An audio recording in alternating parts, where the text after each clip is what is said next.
Stevens area. This story's about Edison, so, you know. All right. All right, this is called My Empire. Back to telling stories. So, on a Sunday 2002, at our dining table, they'd already given up on Mom, so Rubby tried something different. Uncle, you'll understand this. If you want to start a business, what do you need? My dad began processing this broad question, not sure where to begin. Money, right? Chimed in Rubby's down one, Samir. You spend some first and more later, just like a restaurant. So this is a internet restaurant?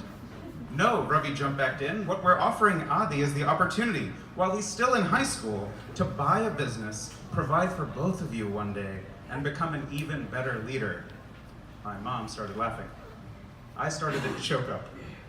Was this the vision my new friends had for me? I couldn't hear much else of what was said. You see, like a true leader, my ear was pressed to the door and I was overhearing this conversation. And before this leader embarked on his $1 million idea, he'd need his parents' approval and $400. While they deliberated further, I thought about how I got here. 2 days ago, I was in Ed Chen's apartment basement listening to techno music. But this wasn't a party. This was a business meeting for a company called 2x2net. There was a regular assortment of nerds, but also Tracy DeGioia.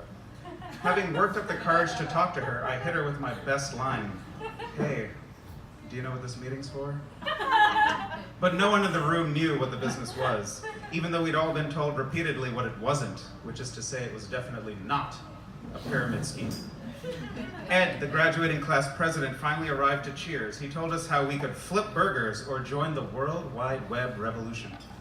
He had joined and now was just a few $1,000s away from getting his Acura NSX. I wasn't sure what that was, but there was an audible collective gasp in the room. For reference, our family's car was a Honda Accord SE. The SE meant we had a sunroof that opened up, but sometimes didn't close. After 30 minutes of hearing all of Ed Chen's aspirations, we finally saw what this would cost, and then we saw the business plan. It was a chart of employees, each tier referred to as down ones, down twos, etc. They got bigger in the size further down it went, ultimately making a shape best described as triangular. Okay, neither of us like this plan, but we want you to fail and see how hard it is to make $1 into 2. My mom's inspiring words snapped me out of my daydream. And with that, I set out to become a titan of the World Wide Web. Because I joined so quickly, and perhaps because there might be a God, it was none other than Tracy that became my left side down one. Her friends, 3 cheerleaders, 2 dancers, and the only attractive color guard signed up and filled out the left half of my down 2 and down 3 within a week. Within a month, Ed Chen purchased his NSX and announced that the 2x2net founder would be speaking at the Hilton in Times Square. Yes, the one in New York City, Ed patiently explained to a starry-eyed down 4 whose middle schoolness was showing. The train ride into the city was something to behold. Rubby, Samir, and I were flanked by a fleet of cheerleaders, dancers, and flag wavers. This was a first for us. We decided to treat the team to a lunch beforehand at a nice restaurant in the heart of Wall Street, a symbol that we'd arrived. After some quick research into restaurant prices, we settled on a Panera just outside of Wall Street. We scuttled back to the subway to head to Times Square. I was the last to swipe through when 2 things happened. The train was arriving and I had insufficient fare. I looked at the turnstile, the gaggle of attractive girls waiting for me, the business meeting I had to attend to. This meaningless $1.25 fare shouldn't stop my empire.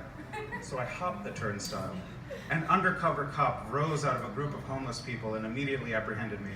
There was a flurry of harsh words. I was stunned. The cop eventually broke her rhythm. Do you even speak English?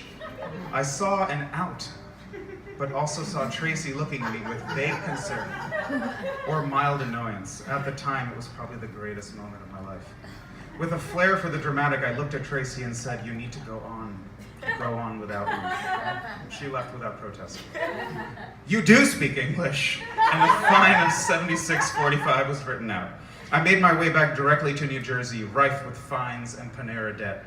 A new friend on the train explained that I could avoid my parents finding out about the ticket if I sent something called a money order. My new companion also felt this advice was worth $10, and it became clear there'd be no opportunity to negotiate this. The attendant at the Edison Quick Check patiently explained how to get the money order and how to mail it. I had never used a stamp before. That Monday, I'd find out that Ed Chen and the 2x2net founder had been arrested and both walked out from Times Square in handcuffs. Everyone else was detained and my entire team was fined heavily. A detective eventually tracked me down in school. Apparently, because I had only filled out my left side and failed at signing any non-cheerleaders, I had not made a cent of profit. This made me a victim and not a suspect. I was offered the opportunity to join a class action and left with no punishment. Well, almost. My parents eventually got a strange receipt from the MTA. We're disappointed you didn't tell us about the ticket, frowned Dad. I just can't believe this idiot learned how to send mail, said Mom. I looked at them, my real left and right up ones, and realized there's no shortcuts, and this was the only empire I need.